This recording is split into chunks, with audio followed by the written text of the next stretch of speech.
"Sweetie, we can't afford to take both girls. Jessica really needs this trip." That's what my mom said. Over Sunday dinner, like it was nothing.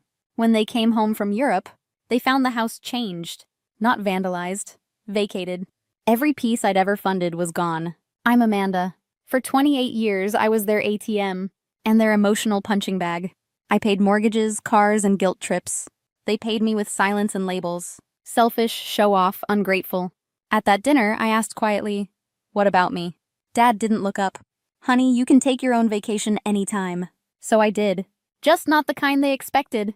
Receipts became proof. Freedom wore ink. They chose a vacation for one. I chose to leave for good. Leaving wasn't a snap decision. It started long before the flight. In the way they treated me every single day. Jessica has always been the golden one. Pretty, impulsive, loud enough for the room to notice. I was the quiet one. The reliable backup plan. When her car broke down, I bought the replacement. When Dad's hours got cut, I paid the mortgage. When Mom wanted new furniture, I covered the difference just this once. That once lasted 10 years. I sent $800 a month since I was 20. They called it helping family. I called it survival. Because love always came with a bill attached. When I finally bought myself a new car, Mom frowned. "Do you really need something that fancy?" When I moved into my own apartment, Dad sighed. "You're abandoning the family, Amanda. Abandoning them." While I was the only one paying the bills.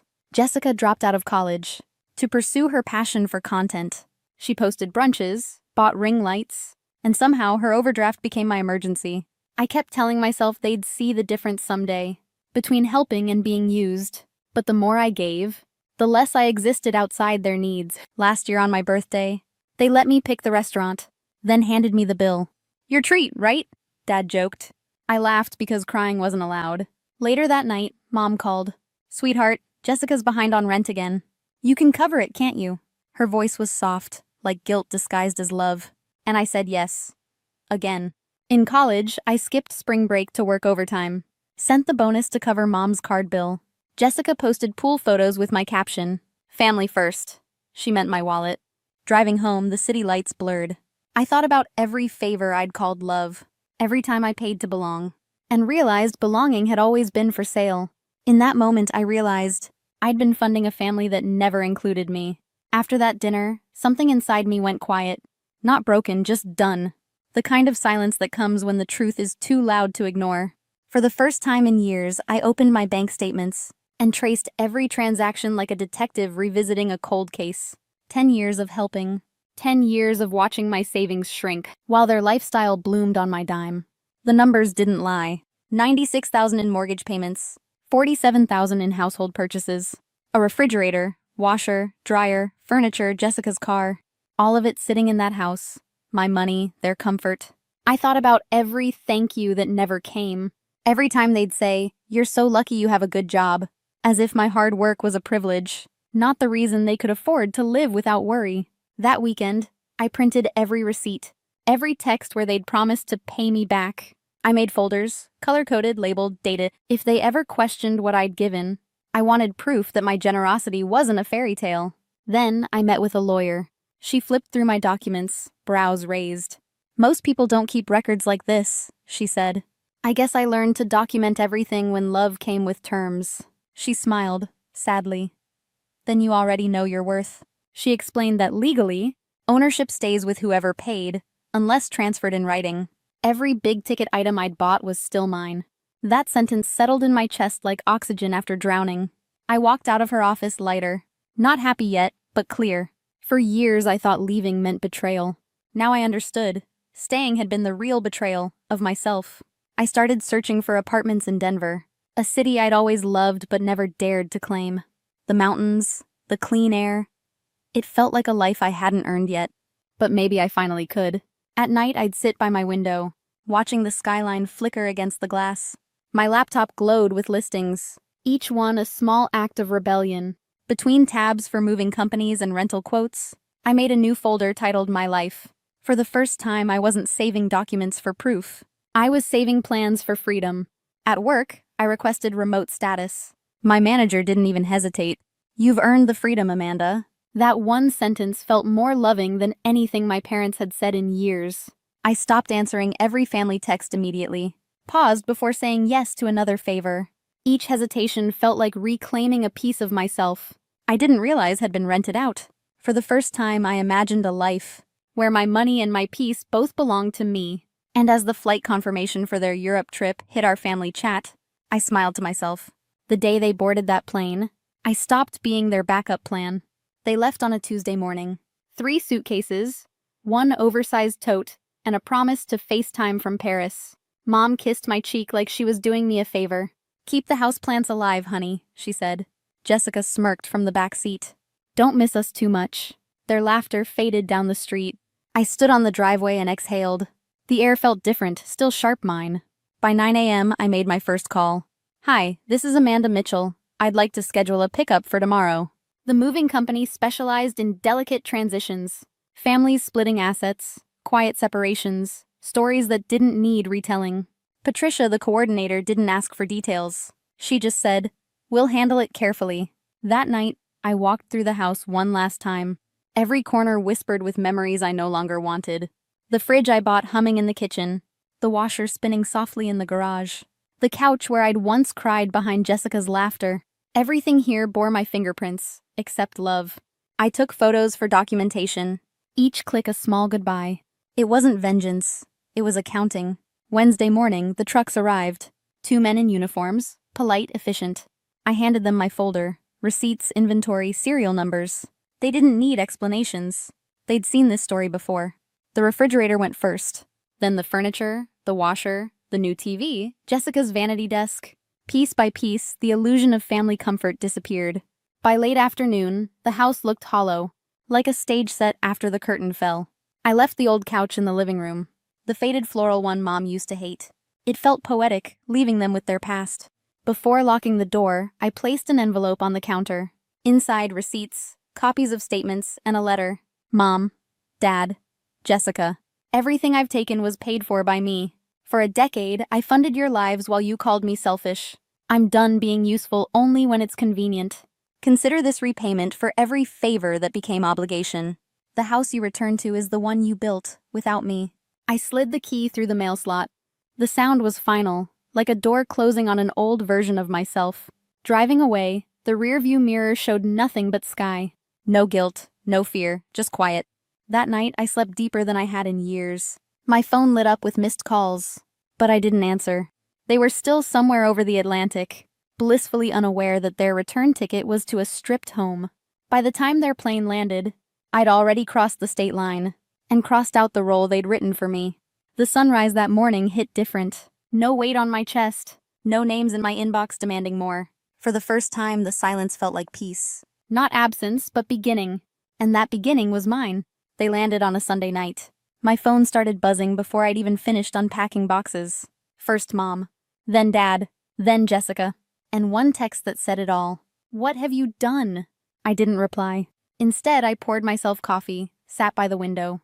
Peace was louder than their panic. By noon, my inbox filled with fury. Mom's message came first. Long paragraphs about betrayal, family, and disrespect. She called me cruel. Dad's was colder.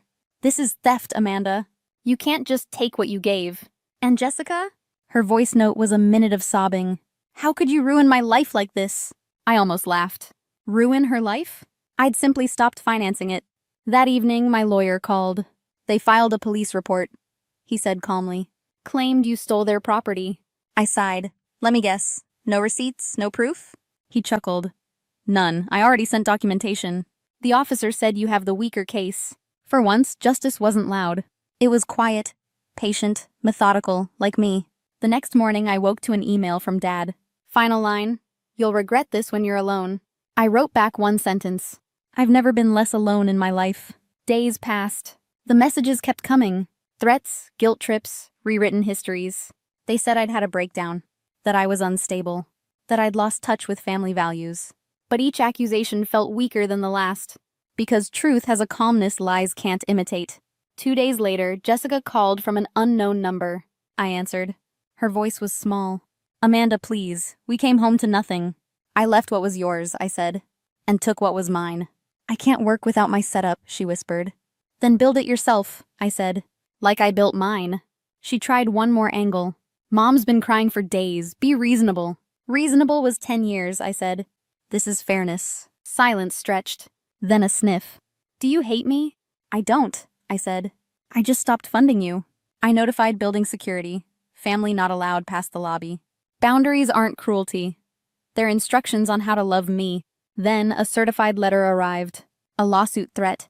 My lawyer handled it in 3 sentences. Every item was purchased and documented by my client. Further contact will be considered harassment. Silence followed. Real silence this time. Not absence, detachment. For years, they'd controlled me with obligation, made me believe love was something you earned by paying. But now, every call I ignored, every dollar I kept, was a line drawn in permanent ink. I wasn't their provider anymore. I wasn't their emotional vault or financial cushion. I was Amanda, whole, solvent, unapologetic, and for the first time, they were the ones left empty-handed. It's been months since the last message. The silence feels different now, earned, not forced. At first, I kept checking my phone, half expecting another guilt trip disguised as love. But the quiet stayed. And in that quiet, I started to hear myself again. Mornings don't start with panic anymore. They start with sunlight through mountain air, coffee brewed for one, and a kind of peace that used to feel expensive. I've learned that freedom doesn't always come with applause. Sometimes it just looks like paying your own bills, and knowing nobody else has a claim on your joy. I still think about my family sometimes. Not with anger, just distance. I hope they're okay. But I've stopped mistaking their comfort for my responsibility. I used to think leaving meant losing everything. Now I know it meant finding what was left of me. I'm learning how to buy things for myself without the echo of guilt. How to say no without explaining. How to rest without permission. Denver feels like rebirth. I hike on weekends, work with people who respect my boundaries, and love a man who doesn't flinch when I say I need space. My life isn't perfect, but it's finally mine, paid for in full, in cash and clarity. If you've ever been called selfish for choosing yourself, hear me clearly. You are not selfish. You are surviving. You are allowed to stop pouring into people who only ever take. Have you ever faced something like this? Tell me in the comments. And if you've been through this, you're not alone. Because peace isn't passive. It's the loudest kind of strength, and sometimes, the quietest revenge, is finally living well. I found out my parents preferred a payout over a pulse. My name is Carol Connors, and I was born a placeholder. At least that's what it felt like growing up in a house where my brother's name echoed through every hallway, every photo frame, every future plan. Brian Connors, the prodigy, the performer, the pride. And then there was me, the backup plan. Or more often, the reminder that not every child is worth investing in. We weren't poor, we weren't cruel on the surface. We had matching towels and annual Christmas cards and a deck my dad rebuilt himself, or at least bragged about enough that people stopped asking if it was worth the cost. But underneath it all, there was a silence that followed me like a shadow, quiet, familiar, and permanent. Richard Connors, my father, was the kind of man who thought disappointment was a form of discipline. He rarely raised his voice, but when he did, it was to say things like, "You wouldn't last 2 weeks without this roof," or "Why can't you be more like Brian?" Sometimes he didn't need to say anything. Just a look across the dinner table was enough to remind me where I stood. Evelyn Connors. My mother was harder to place. She smiled at me like I was someone else's child. She never hit me. She never yelled. She just forgot I was in the room. And when she did remember, it was to correct how I chewed, how I dressed, how I showed up to family events without enough enthusiasm. By the time I was in my 30s, I had stopped asking them to see me. I kept to myself, worked the night shift at a local bookstore, paid my rent, returned their calls when I could stomach them. Brian had a law degree, a condo, and a fiancé my mother posted about more than she ever did her own daughter. But none of that, not the years of neglect, not the hollow birthdays, prepared me for the moment I'd learned they had something to gain from losing me completely. The rain had started halfway through my shift, soft at first, then heavier needles against the store's windows as I closed up alone. I remember thinking it felt theatrical, like a storm you'd cue in a movie when something's about to break. I wasn't wrong. The bookstore parking lot was empty. My breath fogged the windshield before the defrost caught up. The wipers groaned. I drove the same route home I always did past the closed diner. The overgrown softball field, the church with its broken neon sign that still tried to spell grace. I knew every bump in the road, every flickering streetlight. But that night, something felt different. Halfway down I-93, my brakes hesitated just for a second. Enough for my heart to spike. I pressed again. They caught. I told myself it was the rain, maybe the tires, but a thought surfaced, quiet and persistent. When was the last time I got them checked? And then came the lights. A semi-truck ahead jackknifed across lanes. 2 cars slammed into it like toys. I swerved. Tires screamed. The guardrail blurred. My car hit the ditch so hard I felt it in my teeth. Something exploded. Then everything went black. When I opened my eyes, the world was quiet. Not dead quiet, sterile quiet. A soft monitor beep overhead, fluorescence humming the smell of antiseptic and latex gloves. I tried to move and winced. That's when I saw him. A man in uniform sat beside the bed reading a clipboard. Late 40s, maybe 50, clean cut. Eyes tired, not from lack of sleep, but from having seen too much. He looked up and gave me a nod. "You're lucky," he said. "Car's totaled, but you'll be okay. No internal bleeding, just a mild concussion." I blinked, tried to focus. "What happened?"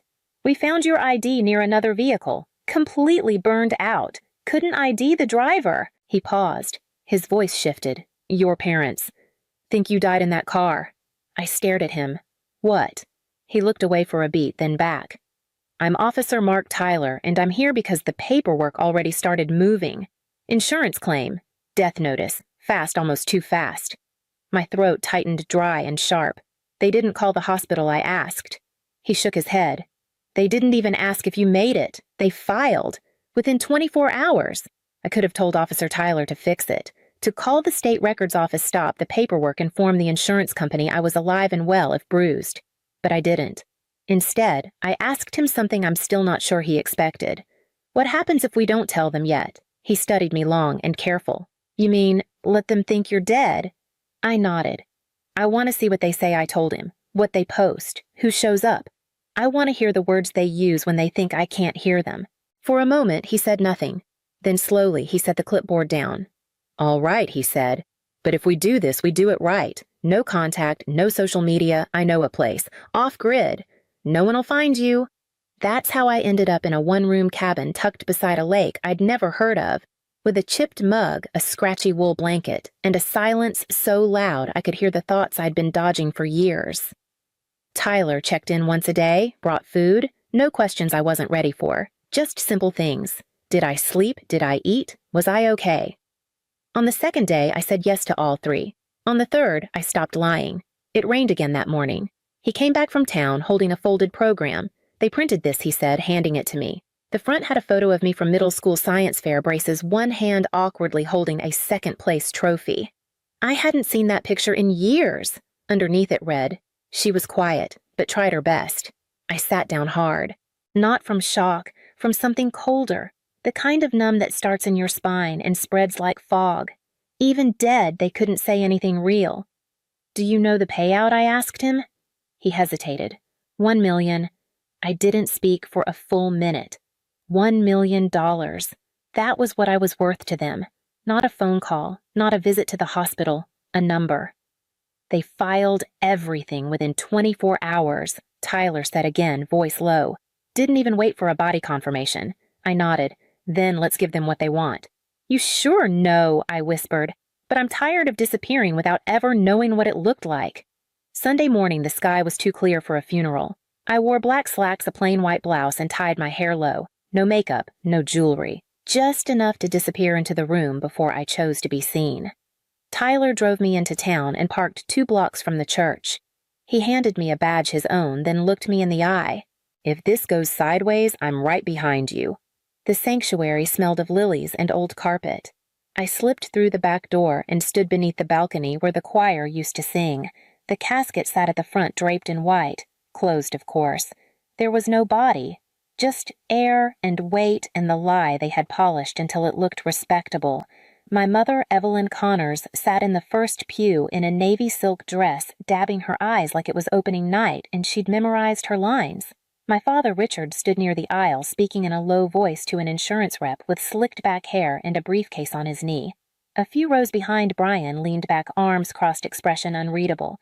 "The policy should clear by Monday." Richard murmured. That to quick Brian asked. "As long as no loose ends show up," Richard said. "Loose ends. that was me. I stepped into the center aisle and walked forward. The sound of my heels on the floor might as well have been a gunshot. Brian turned first. His mouth parted like a hinge. The insurance rep's pen hit the floor. Evelyn looked over her shoulder, expecting a late guest. Then she saw me. Her face drained of color as if someone had pulled the plug from her spine. She clutched her pearls, literal pearls, and let out a sharp, dry breath. Richard didn't move, just watched me like I was a dropped call. "You're supposed to be dead," he said softly. Not shocked, not relieved, just irritated. I stopped 3 feet from the casket. "Funny," I said. "I thought I was, too, until I woke up and found out you'd already signed me away." Evelyn's voice cracked. "Carol, you didn't call the coroner," I cut her off. "You didn't check with the hospital. You filed the paperwork and started cashing the check." She looked around as if searching for someone to explain it all for her. Richard straightened. "You were always a burden. We finally saw a way out." That was when Tyler stepped forward from the back of the church. No dramatics, just one hand reaching into his jacket, pulling out a small black recorder. He pressed play. Richard's voice echoed. "She was always going to fail. We just made peace with it sooner. That was enough." The silence that followed wasn't holy. It was hollow. The clink of handcuffs didn't echo, but the flash of the first camera did. It didn't take long for the story to catch fire. The photo they used in the first article was one someone snapped outside the church, a blurry shot of me standing between 2 officers looking more like a protester than a daughter. The headline ran coast to coast before I'd even made it back to Tyler's truck. "Daughter declared dead walks into her own funeral. Parents arrested at scene." By nightfall, my name, Carol Connors, was trending. I didn't know whether to laugh or throw up. I'd spent 3 decades trying to be invisible, and now I was the scandal no one could stop reading about. My parents were charged with insurance fraud and obstruction of justice. Richard, unshaken as ever, refused comment. Evelyn tried to cry again on the courthouse steps, but couldn't find a camera that cared. Brian, he wasn't arrested. He hadn't signed anything. But the world has its own kind of justice. Screenshots of texts leaked. A voicemail, too. His voice unmistakable. This crash might be our lucky break. His LinkedIn disappeared. The engagement announcement vanished. By the end of the week, the firm he worked for issued a quiet statement. No comment, but he was no longer employed. I didn't go back to the bookstore. I couldn't. The aisles would feel too small, the shelves too fragile for what I now carried. So I stayed in the cabin. Tyler came by more often, brought firewood, coffee, a paperback or 2, even though I barely read anymore. One evening, he found me sitting on the back porch steps watching the water go still. "Why'd you help me?" I asked. He didn't answer right away, just sipped his coffee like it was something to hold on to. "Because I saw what they did," he said. "And because I lost my sister to people like that once. Couldn't save her. Thought maybe I could help someone else." I looked at him and saw the truth, not in his words, but in the silence that followed. That night, I didn't sleep much, not because of nightmares, because I was planning. I didn't just want revenge anymore. I wanted something better, bigger. I wanted to make it all real, make it matter, make sure they couldn't bury me a second time, not under lies, not under silence. Filing the civil suit felt less like opening a case and more like opening a wound, but this time I didn't flinch. With Tyler's help, I gathered everything: old voicemails, emails, texts, documents that used to feel like small slights, birthday checks that vanished, college applications. My mother forgot to mail bank statements showing my parents used my identity for a rental deposit I never lived in. The weight of it wasn't in the paperwork, it was in the pattern. They hadn't just tried to erase me with a death certificate. They'd been chipping away at me for years. The turning point came when I found the letter. Tucked in a box in my old bedroom under a stack of unused Christmas cards was a folded sheet of paper, dated 6 months before the crash, signed by Evelyn. If anything ever happens to Carol, Brian must be the sole beneficiary of her policy and estate. She wouldn't know what to do with money anyway. I read it 3 times before I let myself feel it. It wasn't just a backup plan. It was a bet they thought would pay off. The trial drew more attention than the funeral ever had. Reporters showed up every day. The courtroom buzzed like a beehive. I walked in with my head high and my heart steady. Evelyn wore gray, conservative suit, hair curled into soft waves, makeup just enough to suggest mourning. On the stand, her voice trembled. "They told us it was her," she said. "We were grieving. We didn't mean to rush the paperwork." The prosecutor tapped the screen. A Facebook post lit up, "God works in mysterious ways. Sometimes we must let go to move forward." "Brian will carry our family now, 2 hours after filing the insurance claim," he said. She blinked, couldn't answer. Then came Richard.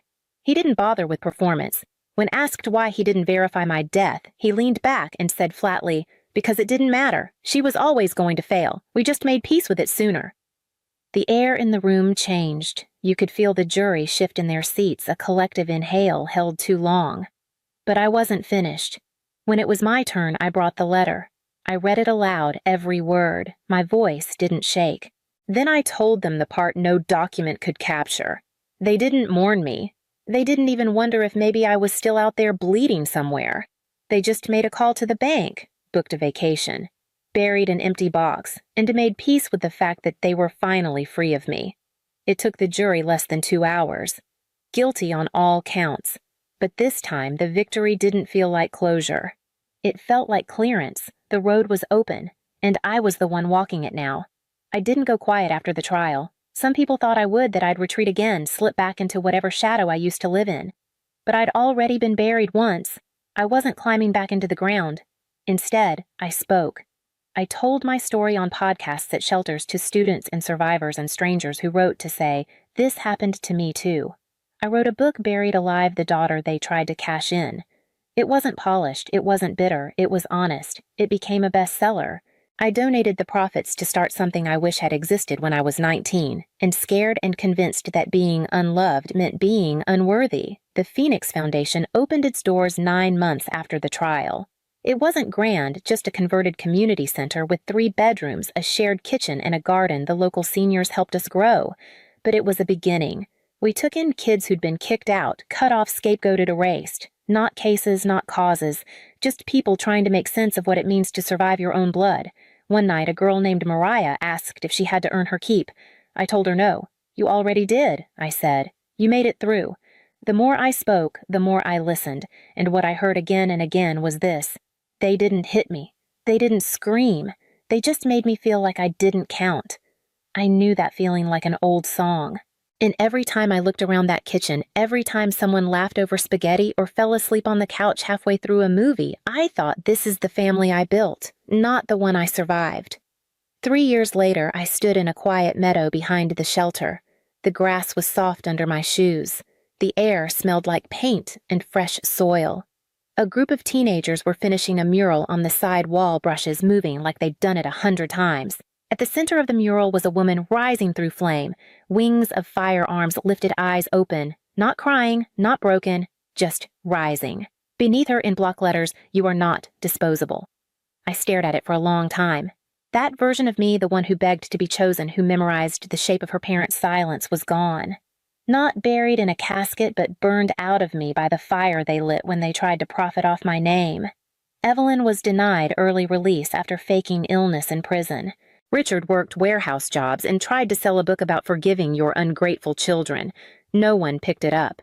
Brian filed for bankruptcy. He sent me one last email, "I hope you're happy." I didn't answer. Tyler stood beside me, hand on my shoulder. "You rebuilt what they tried to destroy," he said. "No," I whispered.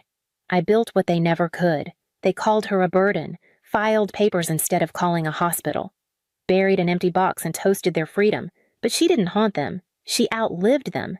Not in spite, but in silence. She didn't scream. She didn't beg. She walked in, told the truth, and walked out. If you've ever watched your family grieve someone they never really saw, if you've ever sat at the table and felt like the seat beneath you didn't exist, then maybe you understand why Carol didn't reply to that last message. Maybe you know what it means to choose peace, not to forgive, but to finally stop asking to be chosen. You don't have to say everything. Just leave one word you wish they'd said to you, or just a dot. Sometimes that's all it takes to say, "I'm still here." She walked in like she owned the place. Heels clicking on my marble floor hair, done in that perfectly careless wave she always posted about soft glam off-duty legacy. Behind her trailed the Monroes, her fiancé Beckham, his parents Elowen and Winston. Old money walked like it had nothing to prove, and they proved it just by existing. I stood near the side hallway, clipboard in hand. Black blouse, simple flats, hair pulled back. Unremarkable, just another woman on staff. Then, Kayla, my sister, pointed straight at me. "Could you ask that homeless woman to step outside?" she said, not even blinking. The front desk assistant looked between us, confused. I said nothing. I wasn't in uniform, but I didn't need to be. That woman, the one standing in a building she designed, renovated, and quietly built into one of the top venues in New Orleans. That woman was me. But that wasn't the real betrayal. It wasn't that Kayla didn't recognize me in that moment. It was that she did. She knew exactly who I was. And in front of the Monroes, who might soon become her family, she chose not to know me. I didn't speak. I didn't move. I just watched as my sister smiled, turned her back, and led them deeper into my hotel, describing her vision for the perfect rooftop party. A party I was never asked to host. A party she'd already promised. A party I'd been quietly expected to pay for. The second I stepped onto the porch of my parents' house in New Orleans, my chest tightened like it remembered what my head tried to forget. The jasmine was blooming. I could smell crawfish from somewhere down the block. Early June in Louisiana never pretended to be gentle. I hadn't been home in 5 months, not because of work, just because I knew how it would go. Diane, my mother, greeted me at the door with a practiced smile, the kind that never quite reached her eyes. "Sophia, honey." "Look at you, still wearing black," she asked, kissing the air beside my cheek. "You know a little color wouldn't kill you." I gave her a polite nod, already scanning the room. Martin, my father, was at the dinner table halfway through his plate of lasagna, eyes fixed on his food like it might speak if he stared long enough. And then there was Kayla. She was sprawled across the love seat like it was a magazine cover shoot, bare legs, designer dress, carefully unbothered. Her mouth curled into a half smile I knew too well. "Well, well," she said, rising slowly. "New Orleans' favorite mystery woman returns. Did you finally finish color-coding your spreadsheets? I didn't bite." I just nodded and sat down across from her. The table was set with Diane's best china, white porcelain with blue trim. We only ever saw it on holidays, or family interventions. I should have known. Dinner moved like clockwork. Diane commented on the weather. Martin mentioned traffic. Kayla snapped a photo mid-bite, careful to angle the frame away from me. I told myself it was just dinner. Then Kayla stood glass in hand and cleared her throat. "I have something exciting to share." She beamed. "My 33rd is coming up, and it's going to be iconic, like Kardashian iconic." "No one said a word," she went on. "I found the perfect rooftop in the warehouse district. Champagne wall, live jazz drone footage, horse-drawn carriage. Think Paris, but hotter and with better lighting." She let the pause linger before the final blow. "Total cost, just under $150,000. I set down my fork, then she pointed at me. "And you, Sophia, get to make it happen." I nearly choked. I reached for my glass, more to steady myself than to drink. Kayla didn't flinch. She just smiled wider, like she'd gifted me something. "Come on, sis," she added. "It's not like you're doing anything real with your money." The room fell quiet. Even the hum of the ceiling fan seemed to pause. I looked at Diane. She tilted her head slightly, voice soft, too soft. "Sweetheart, it really would mean a lot to your sister. You've been so blessed lately. Isn't it time to give back a little?" Martin didn't look up, didn't say a word, just kept chewing. That's when it clicked. This wasn't a request. It wasn't a favor. It was an expectation already decided in their heads before I walked through the door. I wasn't family. I was a funding source. Kayla watched me like she was daring me to make a scene. Her wine glass hovered mid-air, untouched. I pushed my chair back slowly. The sound of wood scraping tile broke the stillness. "I need some air," I said. I stepped outside without waiting for permission into the thick New Orleans dusk. The heat pressed close, like the house was trying to follow me out. I didn't cry. Not yet. I just stood there, palms flat on the porch railing, trying to steady my breath. Somewhere inside, I could hear Kayla laughing again. She thought she'd won something. She hadn't even begun to understand what she'd taken. I was back in my kitchen by nightfall. still in the same clothes, standing in the same silence, one hand on a glass of wine I hadn't touched. My phone buzzed across the counter.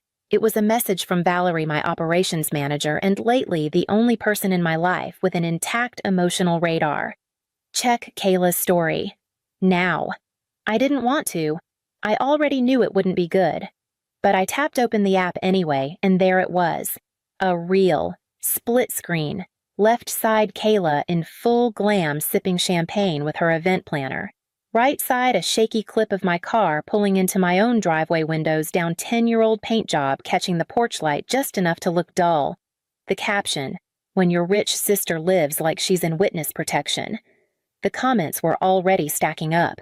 That house screams anxiety. She drives that. At least she's not pretending to be someone she's not. I stared at the screen so long my jaw locked.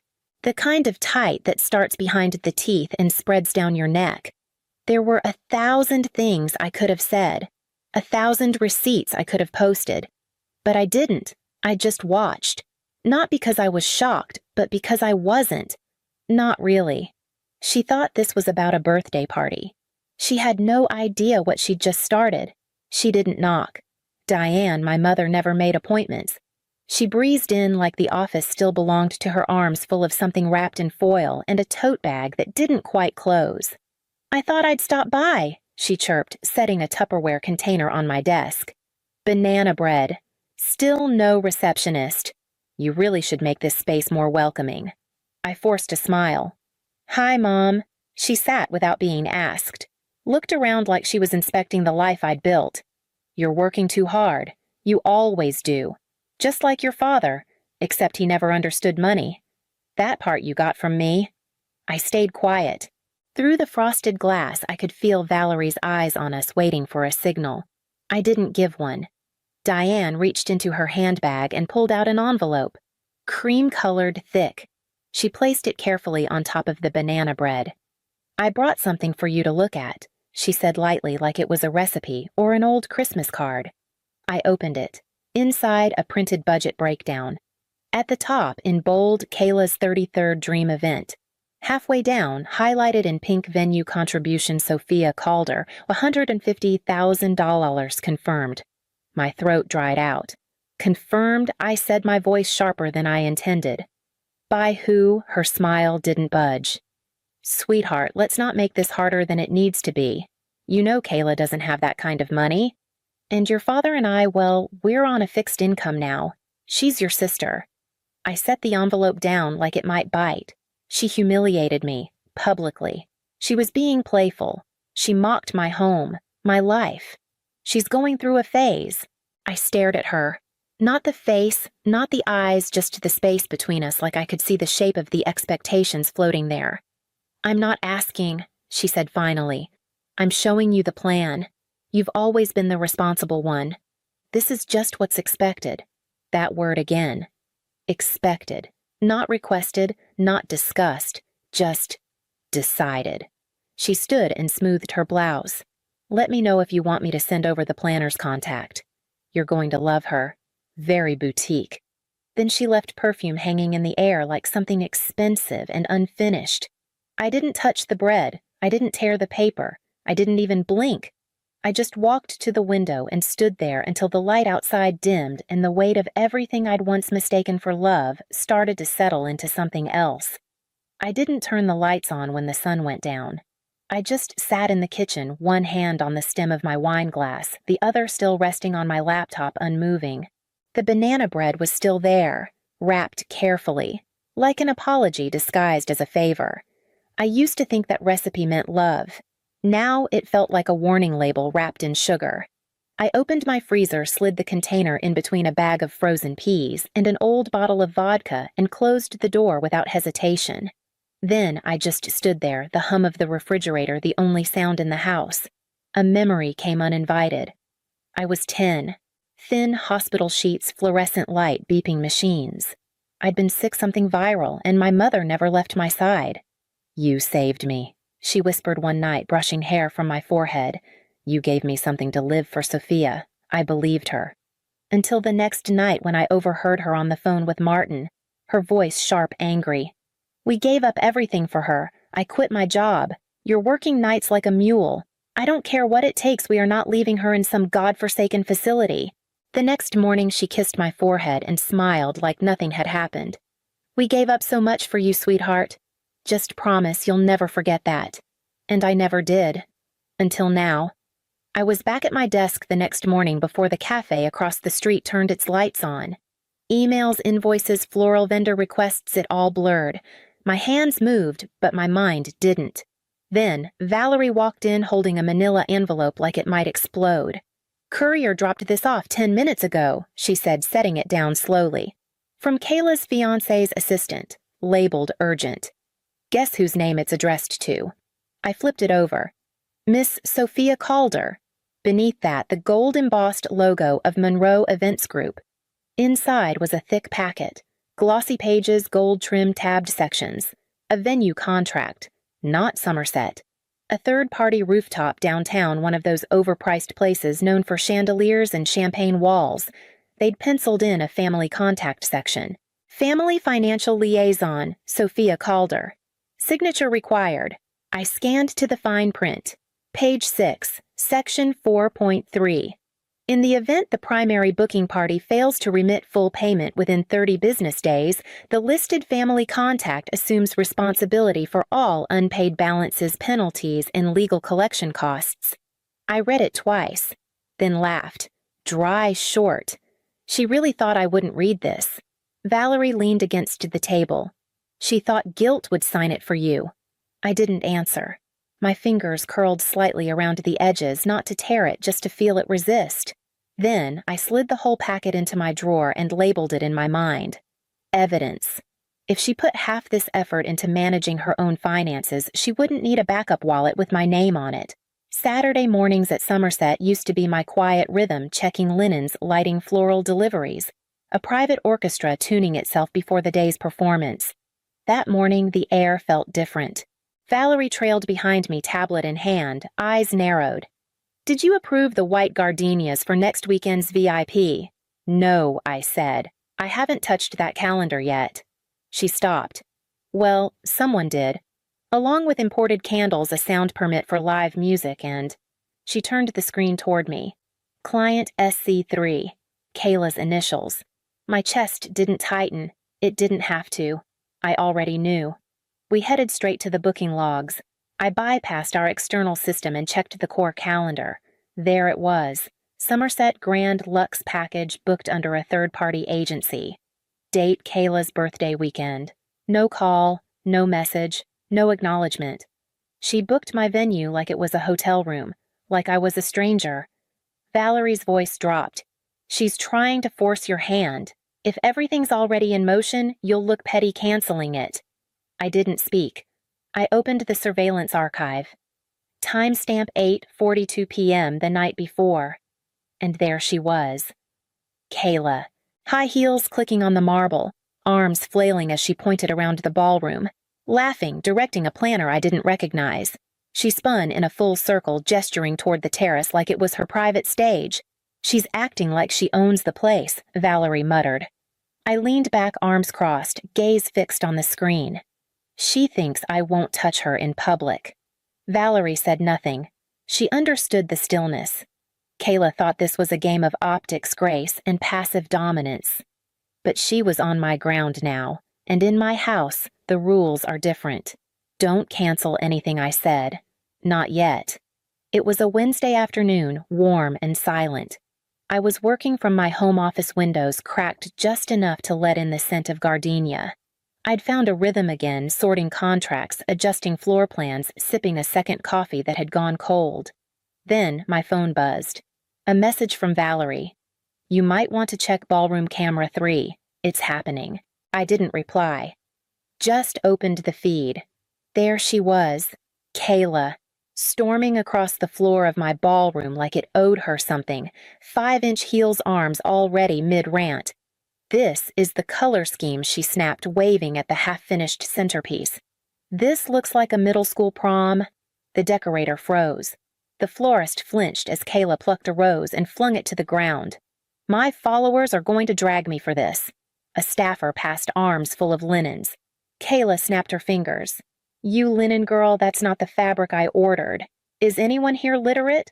The girl gave a soft smile, clearly not a native English speaker, and kept walking. Kayla rolled her eyes. You let amateurs run this place. Then she grabbed a clipboard, scanned it, and slammed it down. It clattered across the marble, echoing. I didn't blink. That's when Valerie stepped into frame. Spine straight, voice cool. This is a private venue under contract. Our staff deserves professional respect. Kayla scoffed. Oh, spare me. Do you even know who I am? Valerie didn't flinch. Do you? The room stilled. Kayla muttered something about lawyers and being ungrateful, but I'd stopped listening. I had all I needed. I rewound the footage, played it again, then again. Every word, every gesture recorded. I dragged the video into a folder already waiting on my desktop. Client Policy Section 3.2, Grounds for Termination. She thought she was performing, but she handed me everything I needed, without even realizing it. That night, I didn't go out, didn't celebrate.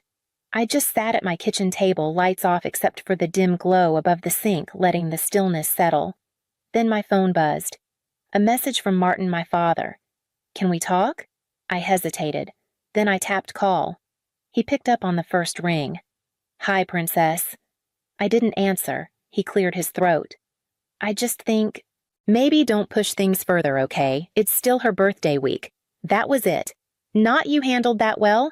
Not I'm proud of you. Not even I saw what she did. Just a warning, not to upset the celebration. I let out a quiet breath. Not a sigh.